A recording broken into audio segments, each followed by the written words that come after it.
Hey guys what about बाओ it's about मैं ना हो गया। सो गाइस आज हम लोग हैं हल्दी घाटी में। हल्दी घाटी जो महाराणा प्रताप के युद्ध के लिए फेमस है। यहाँ पे अकबर और महाराणा प्रताप के बीच में युद्ध हुआ था जिसका कोई रिजल्ट नहीं निकला, लेकिन हिस्ट्री की माने तो महाराणा प्रताप की जीत हुई क्योंकि अकबर की सेना बहुत बड़ी थी और महाराणा प्रताप की सेना बहुत छोटी थी। लेकिन महाराणा प्रताप ने हार नहीं मानी और अकबर को अपने सामने झुका दिया। गाइस चलते हैं एंड देखते हैं यहाँ का म्यूजियम। O let's go.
पाली जिले के अखेराज सोनकरा की पुत्री एवं महाराणा उदय सिंह की महारानी जयवंत कमर की कोख से विक्रम संवत 1597 में अर्थात 9 मई 1540 को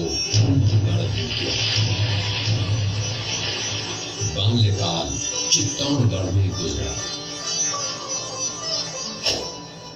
करीब 17 वर्ष की आयु में ही प्रताप का विवाह अजबंदे कंवर के साथ हुआ। सन 1567 में अकबर ने जब चित्तौड़गढ़ पर आक्रमण किया तो मेवाड़ के प्रमुख सरदारों और सेना नायकों के आग्रह पर महाराणा उदय सिंह ने चित्तौड़गढ़ छोड़ दिया।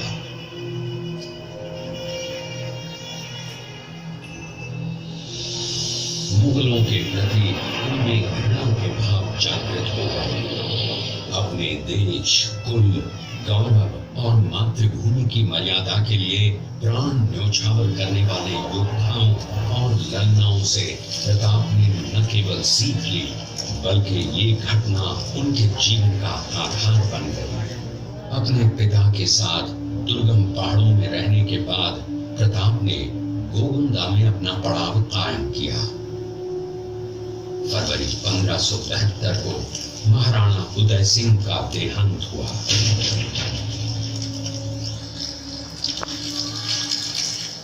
प्रताप की ज्येष्ठता और योग्यता को ध्यान में रखते हुए सरदारों ने उनको राजगद्दी पर आसीन किया। होली के दिन उनका गोविंदा में राज तिलक हुआ।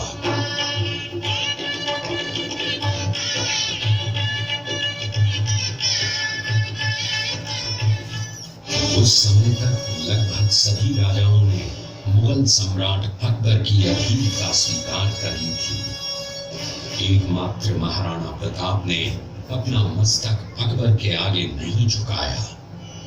अपनी स्वाधीनता और सार्वभौमिकता के अधिकार को सर्वोपरि माना। अपने दृढ़ निश्चय का परिणाम प्रताप अच्छी तरह जानते थे।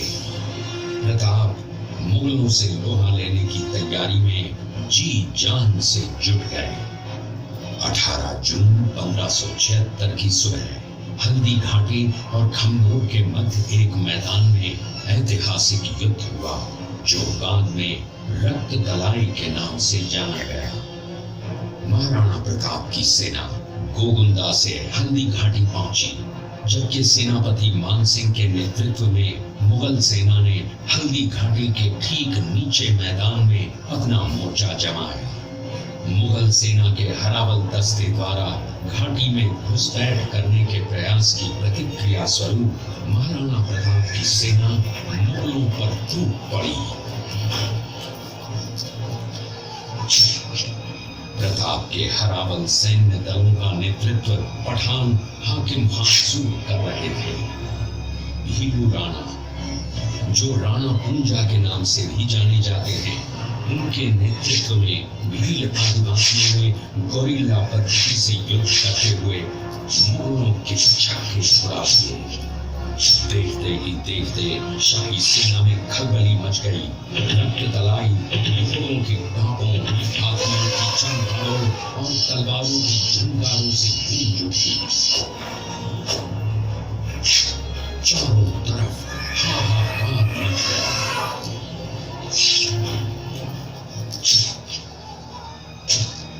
युद्ध का घटनाक्रम अचानक उस समय बदल गया जब प्रताप ने अपने घोड़े चेतक को पेड़ लगाकर मानसिंह के हाथी पर चढ़ा दिया और उस पर भाले से भरपूर वार किया।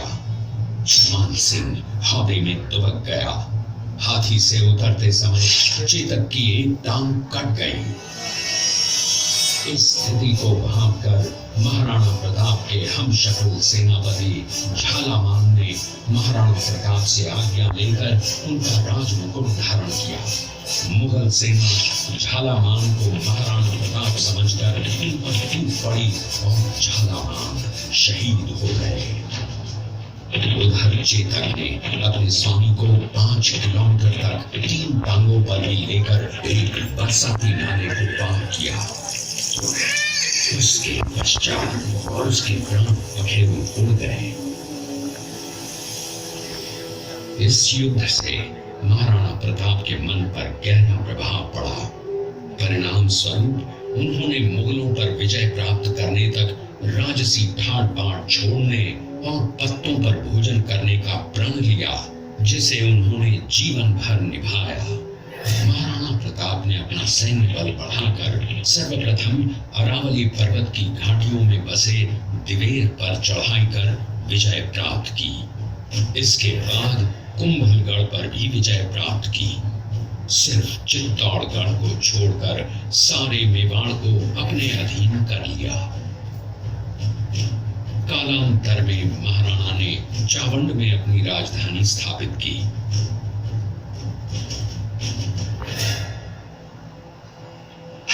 23 जनवरी 1597 को राणा प्रताप ने मात्र 57 वर्ष की आयु में इस संसार से प्रयाण किया।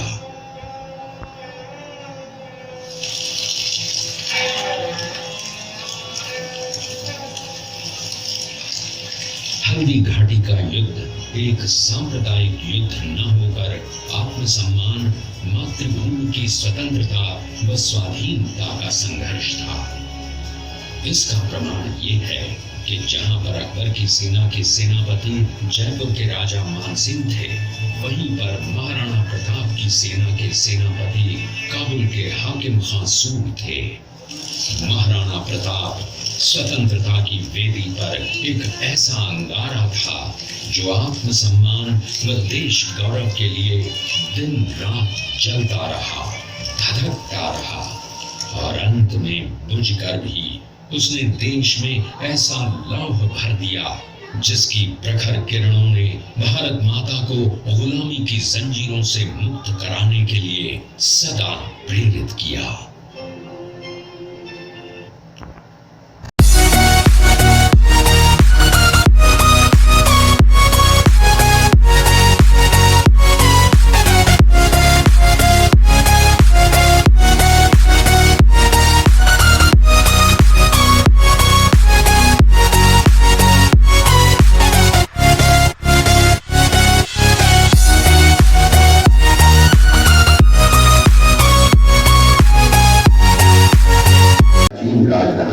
चित्तौड़गढ़ का है।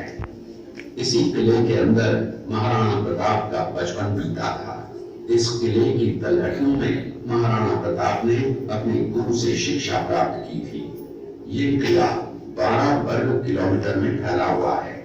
इस किले पर जब भी विदेशी आक्रांताओं ने आक्रमण किया और उस आक्रमण में कोई भी राजा व सैनिक वीर गति को प्राप्त कर लेते तो उनकी पत्नियां वीरांगनाएं अपने सतीत्व की रक्षा करने के लिए जलती हुई अग्नि में कूद प्राणों को त्याग देती थी। मेवाड़ की एक ऐसी मां थी जिसने अपने पुत्र का बलिदान देकर राजवंश की रक्षा की थी। उस मां का नाम पन्नाधाय था। पन्नाधाय जाति से गुर्जर थी। वो एक राजकुमार की धाई मां थी। दूसरी तरफ हाथ में तलवार लिए खड़ा ये बनवीर सिंह एक दासी पुत्र है। ये कुंवर उदय सिंह की हत्या करके मेवाड़ की राजगद्दी प्राप्त करना चाहता था। एक रात्रि बनवीर सिंह को मौका मिला। वो राजकुमार उदय सिंह के बड़े भाई विक्रमादित्य सिंह की हत्या करके राजमहल की तरफ आगे बढ़ा। इसकी सूचना पन्नाधाय को लग गई। कुछ समय तक पन्नाधाय चिंतित हुई। तभी पन्नाधाय ने अपने पुत्र चंदन को राजसी कपड़े पहनाकर पलंग पर सुला दिया और उदय सिंह को एक टोकरी के अंदर छिपाकर पत्तों से ढक के महल के बाहर निकालकर गुप्त रास्ते से कुंभलगढ़ भेज दिया। बनवीर सिंह जब तलवार लेकर राजकक्ष में आया तो उसने पन्नाधाय से कड़क आवाज में उदय सिंह के लिए पूछा तो पन्नाधाय ने चंदन की तरफ इशारा किया। बनवीर ने चंदन को उदय सिंह समझकर चंदन की हत्या कर दी और ये समझने लगा कि मैंने राजकुंवर उदय सिंह को मार दिया। वही राजकुंवर बड़े होकर राजा बने और अपने नाम का उदयपुर नगर बसाया जो यहाँ से 40 किलोमीटर दूर है। और ये घटना महाराणा प्रताप की वीरता को दर्शाती है। एक समय नरभक्षी बाघ का आतंक छाया हुआ था। महाराणा प्रताप ने उस बाघ का शिकार कर उस बाघ को मार डाला। ये घटना महाराणा प्रताप की वीरता की प्रतीक है। इस दृश्य में देखिए महाराणा प्रताप अपनी प्रतिज्ञा का पालन करते हुए। महाराणा प्रताप ने प्रतिज्ञा की थी कि जब तक अपनी मातृभूमि को शत्रुओं से मुक्त नहीं करा लेता तब तक न तो मैं महलों में रहूंगा, न किसी धातु के पात्र में भोजन करूंगा, न किसी गद्दी के बिछौने पर सोऊंगा। पत्ते ही भोजन के पात्र होंगे, जमीन ही बिछौना होगा। इस प्रतिज्ञा का पालन उन्होंने 21 वर्षों तक जंगलों में रहकर किया। इस दृश्य में देखिए महाराणा प्रताप वृक्ष के नीचे बैठकर पत्तों पर खाना खाते हुए। इसी कारण हम आज भी महाराणा प्रताप को श्रद्धा व सम्मान से याद करते हुए देशभक्ति की प्रेरणा प्राप्त करते हैं।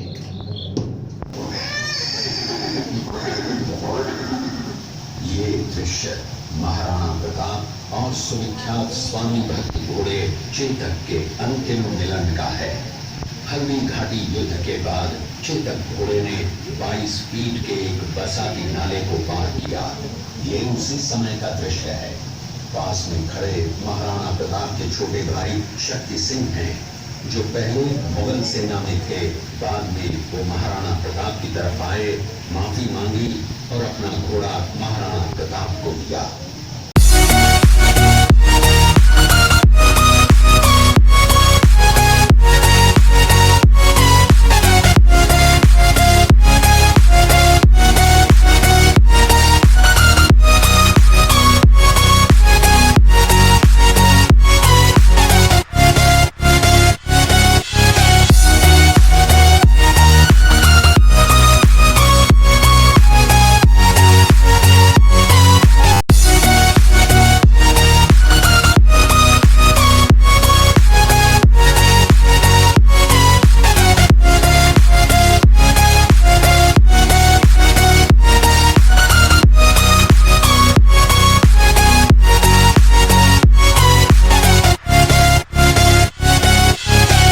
एज यू कैन सी ये सब हिस्ट्री बताया था अंदर।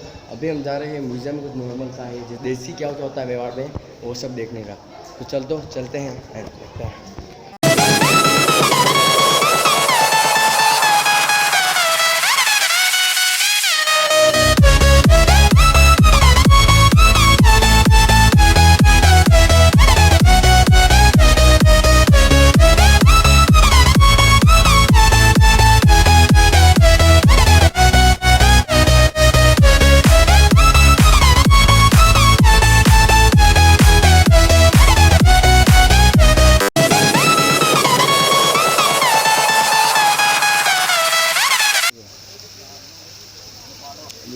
God Krishna, as you can see boat है, बोटिंग कर सकते हैं यहाँ पे। और चलो इसके डिफरेंट साइड में मतलब ओरिजिनल गाय नहीं है, जस्ट प्लास्टिक से बनाई गई है। ओके तो गाइस मैं दिखाता हूँ आपको। ये सारी की सारी गाय आर्टिफिशियल है। ये बैलगाड़ी है जो कि यूजुअली अब देखने को कम ही मिलती है, जो पुराने गाँव उनमें मिलती है। बाकी सब मॉडिफाइड हो चुका आज के ज़माने में, तो बहुत कम लोग यूज़ करते हैं इसे। उसके बाद देखने जैसा कुछ खास नहीं है, बस वही सामने गाय और बैलगाड़ी पड़ी है। पीछे एक छोटा सा पुल टाइप बना हुआ है, इसमें लॉर्ड कृष्णा की मूर्ति है। और इसमें देखने जैसा कुछ नहीं है। मैं आपको गन्ने का चरखा दिखाता हूँ कि गाँव में गन्ने से रस कैसे निकाला जा सकता है। ठीक है, तो गन्ने को इन मशीन्स के अंदर डाला जाता है, फिर बेल को घुमाया जाता है, जिससे रस निकलता है और उसका फिर गुड़ बनता है।